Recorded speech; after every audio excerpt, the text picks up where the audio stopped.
Saudaraku, puji Tuhan bisa menyapa saudara dengan sebuah renungan singkat pagi ini. Saya harap ini mengingatkan kita bagaimana kita hidup di tengah pergaulan masyarakat yang luas. Untuk renungan pagi ini, saya beri tema tanda-tanda persahabatan sejati. Teksnya diambil dari Amsal 17 ayat 17. Berbunyi demikian. Seorang sahabat menaruh kasih setiap waktu dan menjadi seorang saudara dalam kesukaran. Saudara sekalian, persahabatan adalah sesuatu yang indah, yang mencerminkan suatu hubungan manis di antara dua pribadi atau lebih. Persahabatan itu juga selalu dirindukan oleh banyak orang. Sayangnya, dalam praktek, banyak persahabatan yang dibangun dengan agak semu. Maksud saya adalah orang rela bersahabat karena ada maunya. Ada udang di balik batu, ada motivasi tertentu, sehingga orang tersebut mau bersahabat dengan orang lain. Kemudian dalam pembacaan teks tadi, ada dua ciri persahabatan yang sejati. Persahabatan yang sejati, yang pertama adalah bahwa persahabatan sejati itu selalu menaruh kasih setiap waktu. Saudaraku, kasih itu intisari iman Kristen. Kekristenan tanpa kasih adalah kekristenan yang tidak bernilai.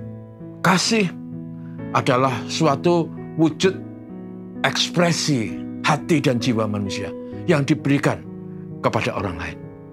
Kasih itu selalu ada karena dia melihat sahabat yang baik, yang bisa menjadi kawan bicara, yang bisa menjadi saudara dalam pergaulan. Dan karena itu, persahabatan sejati diwarnai oleh kasih. Betapa indahnya kalau persahabatan diwarnai oleh kasih.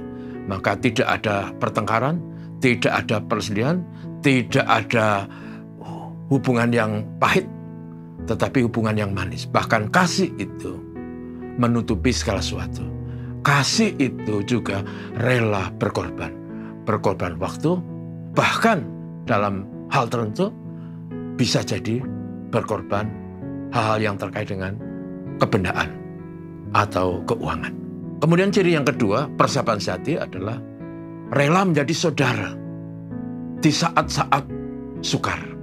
Dalam praktek ini seperti saya indikasikan di depan, sering orang bersahabat dengan motivasi tentu, sejauh temannya itu punya uang, punya ini dan itu, wah sahabatnya banyak, dia dikelilingi oleh banyak orang.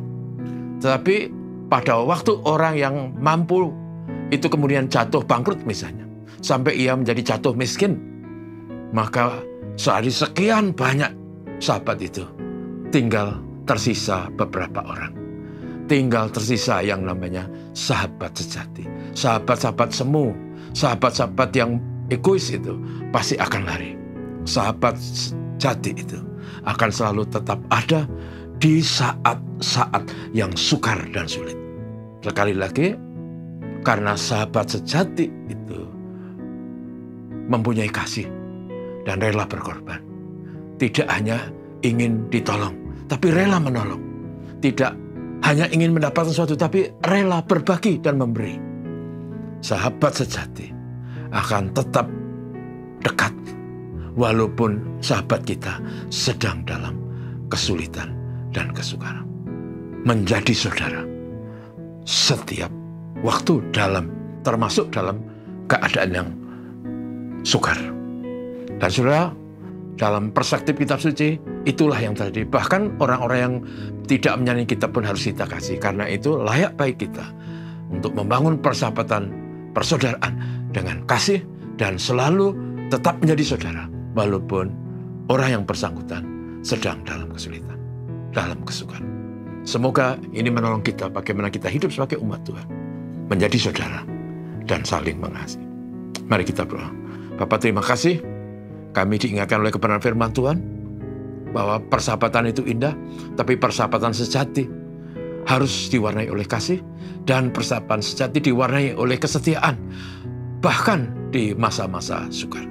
Tolonglah kami supaya kami bisa menjalin persahabatan dengan banyak orang, dan persahabatan yang sejati. Mohon berkat Tuhan untuk hidup kami, mohon berkat Tuhan untuk keluarga kami, mohon berkat Tuhan untuk gereja dan pekerjaan Tuhan. Ini doa kami Tuhan Yesus. Bapa, terima kasih.